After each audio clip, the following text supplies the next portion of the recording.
आंनि बर' रादाबनिफ्राय आदा नोंथांखौ बरायग्रोनानै खुलुमनाय बावहरबाय। गोजोनबाय। दा दिनैनि नैबे समाव नोंथांखौ लोगो मोननानै आंनि चेनेला अरायबो गोजोनदों आरो नायगिरि बिथांमोनाबो नोंथांखौ आंनि चेनेलनि गेजेरजों नुनानै थारैनो गोजोनगोन बेखौ आं आसा फारिबाय। जियानो जादोला नोंथाङा दिनै बर'नि थियाटार मुलुगावहाय दिनैल' नङा सिगांनिफ्रायनो नों थियाटार मुलुगजों नोङो नांथाबबोनानै नारा नाथा नांथाबबोनानै नोंथाङा बर' हारिनि हारिमुखौ दिन्थिफुंनायनि बेलायाव हारिमुखौ लाखिनायनि बेलायाव गोबां नोंथांनि अबदान दं, बिहोमथाय दङ। बे बेलायाव नोंथाङा मा समनिफ्राय बे थियाटारनि आबहावाया नोंथांनियाव बोरै हाबदोंमोन? आं बे सोरांजु थियाटारखौ दा नै 1977 सन दिसदोंमोन 1974 बेनिफ्राय दैदेनबोदों आरो आरो मा नांगौ आच्छा बे समावहाय 74निफ्रायनो दासिमबो नोंथाङा दङ? ओमफ्राय बेनि जिथुनाखि थुनफावथायफोर आरो राव गैयै थुनफावथायफोरखौ सोर रनसायनाय? आं द्रामाखौथ' बेसेबां आंनो लिरो। औ ओरैनो गुबुननिफ्राय द्रामाखौ लानाय जाया नामा नोंथाङा? गुबुननि द्रामा लायो, गुबुन द्रामा लानायनि टेक्निकेल जोंनियाव बुहुत राइटार दं, लिरगिरि बर'नि गेजेराव गैया दं। आरो बेफोरखौ आं बुहुत जायगायावनो कमप्लेन खालामो जे बर'नि भितराव राइटार गैया होनना। नोंथाङादि नोंथांनि नाटकखौल' लाबाय थायो। ए बाथ्रा दं, टेक्निकेल नाटक आरो ओरैनो लिरनाय द्रामा बुहुत डिफारेन्स। टेक्निकेल द्रामाया जाबाय मा, जोङो साथाम बा साब्रै एक्टर माबाखौ बाद होनो हानाया माने हमना जा बि थाखायानो जोंनि प्रफिट। जोङो आं दा नाटक लिरो 7 जन 6 जन आं नाटकखौ लिरो, खिन्थु किसुमान लिरो 10-12 जन। 10-12 जना 7 जन बा खाथे खासे 12 जन बे साबानि दरमायानो जा थियेटार बिगुमानि इनकाम। आच्छा दायो जेरै बर' हारिनि गेजेराव गोमोरहां जालांबाय, बे गोमोरहां जालांनाय थियाटारखौ नोंथाङा 74निफ्राय दिनैसिम फोथांना लाखिदों। बेवहाय नोंथांखौ बुंनांगोन father of the drama and father of the बड' थियेटार। रायजो राजा मिथिगौ। औ बेनिखायनो सासे बर'नि नोंथाङा थुनफावथायनि सासे बिफा होननानै नोंथांखौ बुंजागोन। बे बेलायावहाय नोंथाङा मोनबोनाय जिथु जेंना जेंसि बेनि सायाव फंनैसो बुंगोन नामा? जेंना दं। 74निफ्राय जिथु दा 46 जाबाय, जथेस्थ' जेंना मोनदों। बे जेंनाखौ बुंनो गोनां जथेस्थ' सम नांगौ। थेवबो ओरैनो थाखा फैसानि बेलायाव थाखा फैसा जथेस्थ' मोनखादों। आरो दिनै आङो बे सोरांजु थियेटारखौ जे 46 यार लाना फैबाय, बेवहाय मोनसे ओरै रखम जे जेथिया जोंहा बिटिसि सृष्टि जादों, बिटिसि सृष्टि जानायनिफ्रायसो आं दिनै एसे उहा मोनदों,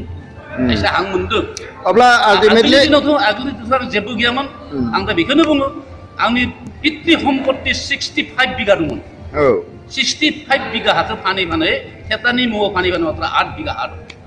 दायो 8 बिघाल'सै 8 बिघा दं। थेवबो आं लोरबां जायाखै, मेङाखै। आंहा मोनसे थांखि दङ, बे थांखिखौ आं जाफुंहोनो होननानै दिनै सम्पत्तिखौ धंख खालामदो होननानै एनायबो जे आं माने गल्डेन जुबलिखौ खालामथारगोन आरो सोरांजु थियेटार। बे मोनसे आंहा थांखि दंमोन। बे थांखिया लासै फैनानै दिनै मोनफैबाय आरो दरखम मोनफैबाय।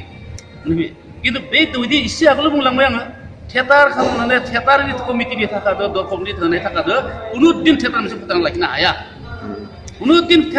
लाखिनो हाया। बेखौ दिनै जोंनि बिटिसि सृष्टि जानायनिफ्रायसो हाग्रामा माने एसे आं हरबाय थायो। हाग्रामा महिला बे मन्त्रिया मिले एसे हमनानैसो दिनै आं थियेटारखौ फोथांना लाखियो। नायगिरि नोंथांमोन, दिनै सोरांमोनजु थियेटारनि बिथां बिगुमा आरो मेनेजार आरो बिथाङा father of the drama and father of the बड' थियेटार बिथाङा बुंबाय। नायगिरि नोंथांमोन, बिथाङा जि दिनैसिम सरासनस्रायैबाबो थैहां बरहांबाबो बिथाङा बर' थियेटारखौ लाखिनाय बेलायाव गोबां खामानि मावबोदों। आरो बिथाङा बुंबोदों बिथांनि हा दङमोन, हाया दायो फानै थियेटारखौ फोथांना लाखिनो थाखाय हाखौ फानै बिथाङा मात्र दायो 8 बिघाल'सै होनना बुंदों।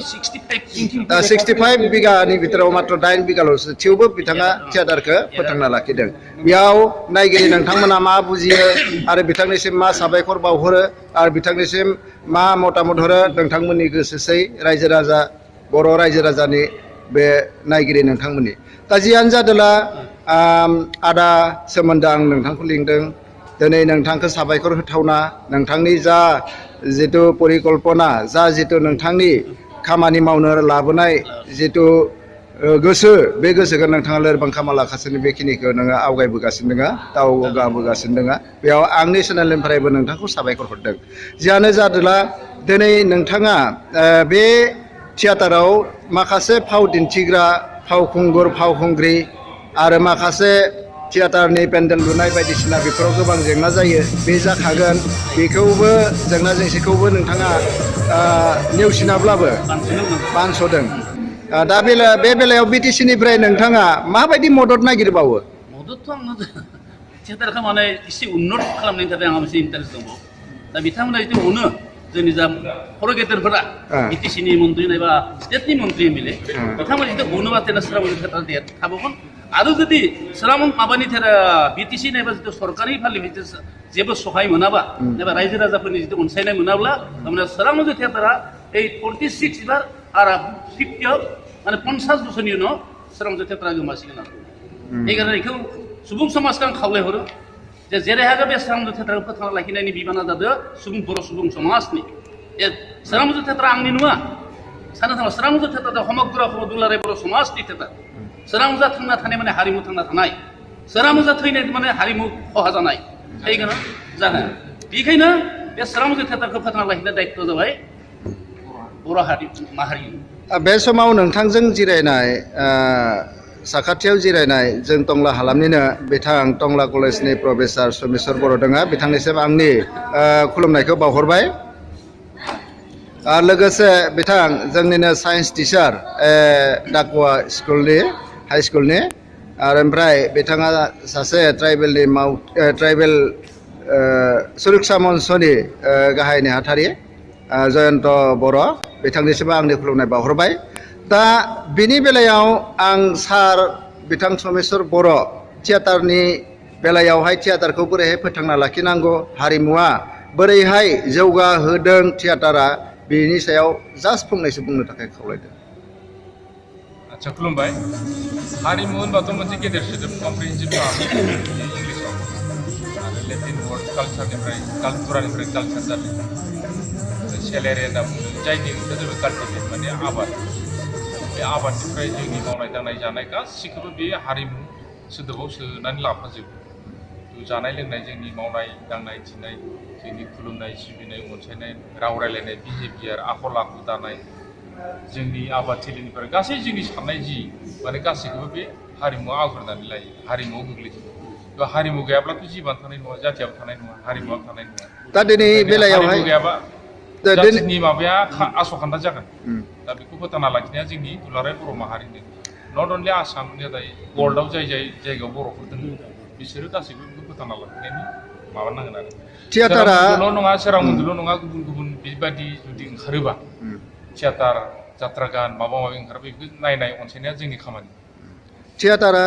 हारिमु फोथांना लाखिनायाव बेसेबां गोहोम होदों होननानै सानदों नोंथाङा थियाटारा बर' हारिमुखौ जेनेबा थाख्रि फाल्लानिफ्राय जात्रा गाननिफ्राय जागायजेननानै थियाटारना बेनो इंलिस सोदोबा थियाटारा जाबाय नाथाय जोंनियाव थाख्रि फाल्ला बा बिदि खिन्थिगासे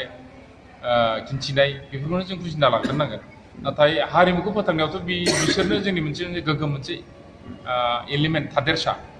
दा बेफोर गैयाबाथ' जोंनि हारिमुआनो थानाय नङा दा सोरांमन्जु बादि बर' थियाटार बेसेबां 46 बोसोर आगान होबाय दा 46 बोसोर आगान होनायावथ' बिथांमोननि जि जोंनि फारसे बिहोमा बेखौथ' जों बावनो हानाय नङा सोरांमन्जु थियाटार गैयामोनबा बर' हारिनि हारिमुआ खावसे गोमालांगौमोन मालाबानो दा बिथांमोनाथ' एसेबां अनसायदों खस्थ' खालामदों बियो मा जाथिनि थाखायनो ओंखायनो बर' जाथिया बेखौ फोथांना लाखिनायनि बिबाना थानांगोन बिथां समेस्वर बर' प्रफेसार बिथांनिसिम आंनिफ्राय फिन खुलुमनाय बावहरफिनबाय दायो जोंहा बर' जाथिनि जा ट्राइबेल माहारिनि ट्राइबेल सुरक्षा मन्चनि गाहाय नेहाथारि बिथां जयन्त बर' बिथाङा दङ सोरांमन्जुनि थियाटारनि सोमोन्दै माबायदि जौगालांनायनि बिथोन नोंथाङा होगोन बिथां मेनेजारनिसिम जिथुनिखि सोरांमन्जु थिएटार बेयो बर' जातिनि कालचार बियार खालामबाय थादों आरो बेखौ मोजाङै लांनो थाखाय एसे फाइनान्सियेल सापर्टआथ' नांखागोन प्लास बेखौ एसे मडार्न ससाइटिया एक्सेप्ट खालामनाय टेकनिकेल आरो गुबुन गुबुन जा थियेटार दङ गुबुन हारिनि बिथांमोनजों कम्पिटिसन खालामनो हानाय एटमसफियारखौ क्रिएट खालामना होनाया जोंनि मोनसे दायित्व दा बे बुब्लियाव एक्सुवेलि आं सानो पाब्लिसिटिया जथेस्थ दरकार पाब्लिसिटिया जोंनिया बहुद खम जायनि जाहोनाव एसे हयथ' जाबायदि पाब्लिसिटि मोननांगौ बेखौ मोननो हायाखै आं सानो इसेबां गोबाव जिथुनाखि माबा होबाय सेक्रिफाइस खालामबोबाय बेखौ मोनसे रिटेन लेभेलाव लिरनाय महराव बिथांमोननि बे थियेटारखौ आं लुबैयो आरो बेनि इन्टारेस्टआवसो आं बिथांखौ दिनै लोगो हमनो बेहाय फैनाय जादों एक्सुवेलि लिरनाय महराव दंना गैया मोजां खोथा ड्रामा दिनैसिम बिथांमोना खोन्थिखो बेहाय बेसेबां बिथांमोना फाइनेन्सियेल राइज जादों लस माबायदि जाखो गासै जारिमिनखौ मोनसे लिरनाय महराव बेखौ दंना गैया गोदान जोलैया बेखौ मोननो हाया खनसेलागै फरायनानै दा बेखौ आं इन्टारेस्ट दं आरो बेखायसो आं बिथांजों दिनै इन्टारेक्ट खालामदों आरो आं सानो बेखौ लिरनाय महराव थाबैनो प्रकाश खालामना दिहुननो नांगौ थिग बे बेलायाव नोंथाङा जिथु बुंबाय बे मोजांनि खोथा आरो दिनैसिम हयथ' आंनि मेगनाव गोग्लैयाखै नोंथांमोननि मेगनाव गोग्लैनो हागौ सोरां मन्जुर थियेटारनि सायावहाय बिजिरनानै लिरनाय दासिम बिजाबाव ओंखारनायखौ आं नुनो मोनाखै हयथ' बहाबा मोननोबो हागौ दा बे बेलायावहाय नोंथाङा सासे मेनेजार हिसाबै बे थियेटारनि आरो बे बिगुमा हिसाबै आरो नोंथाङा सासे थुनफावथाय लिरगिरि हिसाबै जे थुनफावथायखौ लिरदों नाथाय सोरां मन्जुर थियेटारनि सोमोन्दै माब्ला उजिनायमोन माबोरै मा सनाव बा मा मायथाइयाव माबोरै माबायदि प्रब्लेम फेस खालामो बेखौ नोंथाङा जारिमिन हिसाबै लिरना लाखिदोंना दोनदो लाखिनाय दं जारिमिना आंदि 46 मोनफैबाय बिनि गेजेराव मा जाथाय जालांदो बेखौ आं डायरियाव लिरखाजोबना होनदों जाहाथे आं थैनाय उनावबो जाहाथे बेखौ जोंनि बर' समाजा मोनो आरो आंनि जिबन काहिनिखौ जाहाथे लिरो मोनसे दलिल जानानै बेखौ आं जा बड'लेण्ड अफिसनिफ्रायनो सेक्रेटारि अफिसनिफ्रायनो आं मोनसे गिदिर डायरि हरदो बे डायरियाव आदाया लिरना गालांदो जाहाथे जों बर' समाजा सानसे मोनो नोंनि जिबनाव बेसेबां नाटक लिरखो बबेयाव मा घटना घटिनाय बेफोरखौ लिरना गालांजोब जोंनो नांगौ बेबायदि बारहुंखा बे बुस्थुखौ आं दा लिरना दोनजोबदो थैनाय नुनो आंनि न'खराव नागिरबा आंनि बिसिमोन दा बेखौ आं बुंगोन आदा जियानो जाथोंसै नोंथांनि जिउआ गोलाव जाथों आफा इसोर बोराइ बाथौआबो नोंथांनि जिउखौ अरायबो गोलाव खालामथों जाहाथे नोंथाङा जिथु बुंनाय थैनायनि खोथा बे थैनायनि खोथाखौ जाहाथे लाबा नोंथां बायदि मानसिखौ जोंनो नांगौ अराय समनि थाखाय आरो नोंथाङा सासे बर' हारिखौ फोथांना लाखिनो नागिरग्रा बा फोथांना लाखिनो थांनाय लामायावहाय आवगायना लांग्रा सासे नोंथाङाबो बे हिसाबै नोंथाङा थैनायनि खोथाखौ दा बुंथ'दो आं खावलायदों थेवबो आयु गोलाव जाथों आफा इसोर बोराइ बाथौनि खाथियावहाय आं नोंथांखौबो आरो आंहा मोनसे सिन्था दङ मा सिमां दङ এনেকুৱা যে এই 50 बोसोरनि ভিতरावनो फैगौ बोसोरनि नेक्स्ट बोसोर आङो माबा हाबनाय मोनसे माबा लादों नेपालाव नेपालाव थांनो नागिरदों सोरां मन्जुर थियेटारखौ लानानै बे मोजां थांखि बे मोजां थांखि बर'आदि बर' थियेटारदि दङ बर' हारिमुनि मोनसे थियेटारदि दं अखमाव बे बुस्थुआ नेपालाव खिथिहैनो नागिरदों সেইকাৰণে गेदेर गोलाव मानसि दं रायलायखांबाय सानस्रिफोरखौबो रायलायदोंमोन सानस्रिफोरा थां मानसि दं जोंनि बर' समाजा नों जिबायदि नागिरो बिदि मोना थेवबो नोङो इयाव खिथिना फैनो हानाय मानसि मोनगोन आरो मानसि मोनाबो रायजो राजाफोरनि बा सानैसो गोरों गोराफोरनि माने कपारेसन दा क'क्राझाराव बहुत गोबां गथ'फोरानो आंजों मोनसे ए खेत्र जगाजग जालायबाय दं नेपालाव थांनायनि थाखाय बे मोनसे आंहा बहुत थांखि दं जे बे खनालि जयन्तीनि भितराव दा जों हेल्प खालामदों बेखौ दा रायजो राजाफोरा मा खालामो खिथानाया आंहा बहुत इन्टारेस्ट दं थैनायनि आगोल मथे बेखौ खालामनो नागिरदों अब्ला बेखिनियावनो आं नोंथांमोनखौ लोगो मोननानै गोबां गोजोनदों आरो बेबायदिनो नोंथांमोनखौ आंनो एसे सम होनायनि थाखाय नोंथांमोनखौ आं फिन साबायखर बावहरदों नायगिरि नोंथांमोन आंनि चेनेलनि नायगिरि नोंथांमोना खोनाबाय दिनै बिथां गेदेमा बर'नि बिफा होनबाबो गोरोन्थि जानाय नङा थारमाने ड्रामानि बिफा हारिमुनि बिफा आरो थुनफावथायनि बिफा सोरां मन्जुनि मेनेजार बिथाङा नोंथांमोननि सिगाङाव माखासे खोथाखौ बुंबाय आरो ओमफ्राय जोंहा टंला कलेजनि प्रफेसार समेस्वर बर' लोगोसे जयन्त बर' ट्राइबेल सुरक्षा मन्चनि गाहाय नेहाथारि बिथांमोनाबो दिनैनि जा सुंद' सावराय हाबाफारि बे आंनि चेनेलनि गेजेरजों बाहागो लाबाय बिथांमोननोबो आं साबायखर बावहरबाय दा नायगिरि नोंथांमोननि कमेन्ट आरो नोंथांमोननि जा बिजिरथि बे बिजिरथिखौ नोंथांमोना होलायगोन बेखौ आं आसा फारिनानै दोनथ'बाय।